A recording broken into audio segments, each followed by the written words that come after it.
Daily use words in English speaking. आज की इस वीडियो में डेली बोलचाल में प्रयोग होने वाले इन सभी शब्दों का प्रयोग सीखेंगे। सेंटेंसेस में कैसे प्रयोग किए जाते हैं पूरी तरह से। ऑल टुगेदर के अतिरिक्त बिसाइड्स ऐसे कई सारे शब्द हैं। पहला शब्द है कोई काम किए हुए, इससे बताते हैं हैविंग प्लस विथरी से।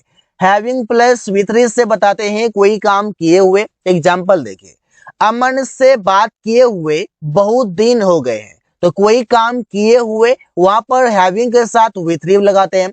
पूरा स्ट्रक्चर देखिए, सबसे पहले इट आएगा, इसके बाद हैज बीन, फिर ऑब्जेक्ट आएगा, मतलब यहाँ पर आप अदर वर्ड भी कह सकते हैं। इसके बाद आएगा हैविंग विथ री और इसके बाद फिर एक ऑब्जेक्ट आएगा। इससे देखिए बहुत दिन हो गए हैं, पहले ये बनाइए तो इट हैज बीन अलोंग या it has been many days, ऐसे भी कह सकते हैं। बात किए हुए तो हैविंग टॉक्ड अमन से टू अमन। बर्गर खाए हुए 1 महीने हो गए हैं, तो पहले बनाइए 1 महीने हो गए हैं। It has been 1 month. Burger खाए हुए हैविंग हैड बर्गर। अपने दोस्तों से मिले हुए 2 साल हो गए हैं। इट हैज बीन 2 years, 2 साल हो गए हैं। हैविंग मेट माई फ्रेंड्स, अपने दोस्तों से मिले हुए। इस तरीके से आप बात करेंगे। हैविंग के बाद जितने भी वर्ब आएंगे वो सभी विथ री में होंगे, जो आप यहाँ पर देख सकते हैं। ताजमहल घूमे हुए बहुत दिन हो गए हैं। It has been along having visited the Taj Mahal. ऐसे सेंटेंसेस बनाकर प्रैक्टिस कर सकते हैं, because the more you practice the better you learn. अगला शब्द है इसके बाद भी, और ये सभी शब्द का अंग्रेजी नहीं जानने के बाद आप सेंटेंस बना नहीं पाते हैं, अंग्रेजी बोल नहीं पाते हैं, और इसका डेली बोलचाल में प्रयोग होते हैं। तो नहीं तो आप सेंटेंस के बारे में सोचकर देखिए कैसा आप बोलते हैं कि नहीं। मेरे सलाह के बावजूद भी उसने वो काम नहीं किया, इससे वाक्य आप रोज बोलते हैं। इवन आफ्टर माई एडवाइस, मेरे सलाह के बावजूद भी या मेरे सलाह के बाद भी, ऐसे बोलते हैं। उसने वो काम नहीं किया, he did not do that work। मैंने उसे पैसे देने के बाद भी वो कपड़े नहीं खरीदा, मतलब मैंने उसे पैसे दिया फिर भी उसने कपड़े नहीं खरीदा। तो सेंटेंस होगा even after I gave him money, मैंने उसे पैसे दिया इसके बाद भी he did not buy clothes, उसने कपड़े नहीं खरीदा। पढ़ा लिखा होने के बाद भी अमन बेरोजगार है। इवन आफ्टर बीइंग एजुकेटेड, पढ़ा लिखा होने के बाद भी अमन इज जॉबलेस, अमन बेरोजगार है। तो ऐसे आप सेंटेंसेस बना सकते हैं कई सारे तरह तरह के। If you have any doubt just comment में। किए जाने पर या किए जाने के बाद 2 मीनिंग है, और ये दोनों का जो मीनिंग है ये दोनों पैसिव में सेंटेंस बनेंगे। मतलब ये कहा जाता है पैसिव में।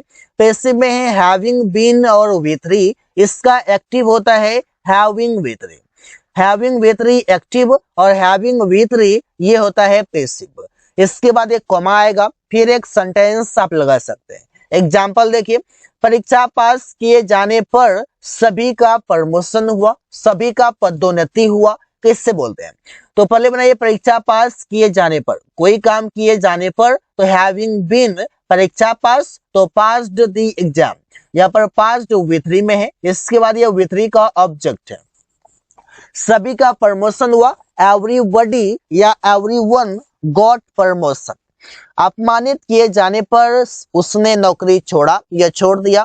Having been insulted he left his job, तो ये ही का इंसल्ट किया गया है, मतलब कि ये सेंटेंस में ही जो है ये ऑब्जेक्ट है, लेकिन यहाँ से जो सेंटेंस बना है इस सेंटेंस में ही सब्जेक्ट है।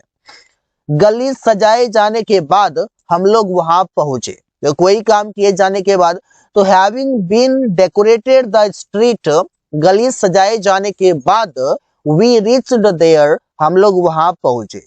तो ऐसा आप सेंटेंस बना सकते हैं। अगला शब्द है कितनी बार, और कितनी बार का अंग्रेजी होता है हाउ ऑफन।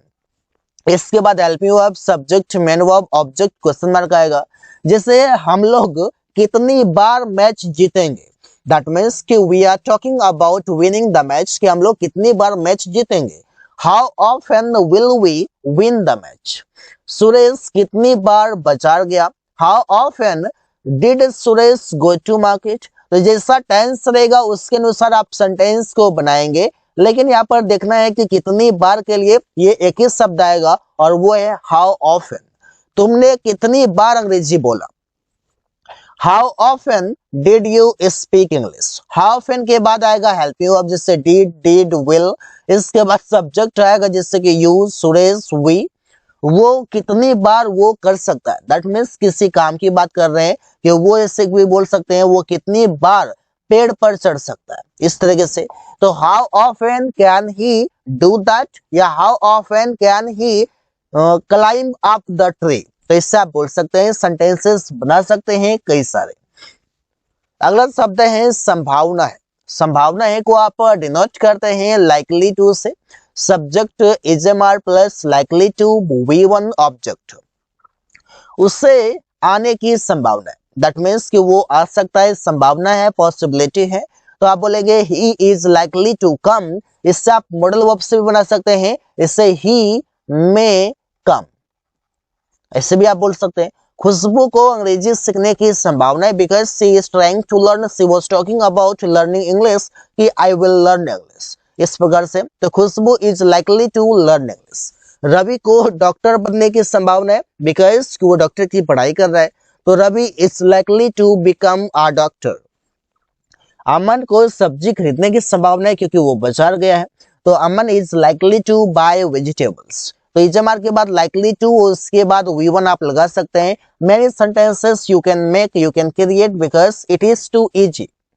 अगला शब्द है पूरी तरह से, और इसका मतलब है ऑल टुगेदर। इसे वो पूरी तरह से बदल गया है। He is all together changed, या he is changed all together. तुमने पूरी तरह से मेरा साथ दिया। यू सपोर्टेड मी, तुमने मेरा साथ दिया ऑल टुगेदर, पूरी तरह से। आकाश पूरी तरह से अंग्रेजी बोलना सीख गया। आकाश लर्न इंग्लिश, या learn to speak English all together, या फिर Akash all together learn to speak English. दोनों तरीके से आप बोल सकते हैं। के अतिरिक्त, और इसका मतलब है बिसाइड्स। इससे मेरे पास एक लैपटॉप के अतिरिक्त दो फोन है, मतलब हमारे पास लैपटॉप तो है ही, लैपटॉप के साथ साथ दो फोन भी है, मतलब हमारे पास फोन भी है और लैपटॉप भी है। तो इससे अपन में बोलेंगे besides a laptop I have two phones. तुम्हारे पास एक पेन के अतिरिक्त और कई सारी किताबें। Besides a pen you have many books. तुम्हारे पास पेन ही नहीं बल्कि तुम्हारे पास बहुत सारी किताबें भी हैं। रमेश के पास बाइक के अतिरिक्त दो कार हैं, मतलब बाइक भी है और कार भी है। तो besides a bike Ramesh has two cars. तो ऐसे आप सेंटेंसेस बना सकते हैं कई सारे, और प्रैक्टिस कर सकते हैं। Because you know guys, the more you practice the better you learn. So focus upon practice always because it is very good. All the, और ऑल द का मतलब है सारा, सारी, सारे, जहां पर कि आप सेंटेंसेस में देखते हैं कैसे इसका प्रयोग करेंगे। तुमने सारी फाइलें जमा कर दिया। यू सबमिटेड, तुमने जमा कर दिया ऑल द फाइल्स, मतलब सभी फाइलें। राहुल ने सारा लेटर लिख दिया। राहुल रोट, राहुल ने लिख दिया ऑल द लेटर्स, मतलब सभी पत्र, सारा लेटर। मैंने सारी फिल्म देखा है। I have watched all the movies, मतलब एक फोल्डर में बहुत सारे मूवीज था और मैंने कहा मैंने सारी मूवीज देखा है। तो सबकी सबकी मैं बात कर रहा हूं, उसने सारी किताबें पढ़ा है, मतलब जितने भी अलमारी में किताबें हैं सब पढ़ा है।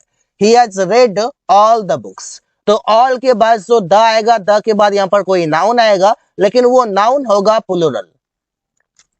एक दूसरे, मतलब दो लोगों से अधिक के साथ, वहां पर आप प्रयोग करते हैं वन अनदर।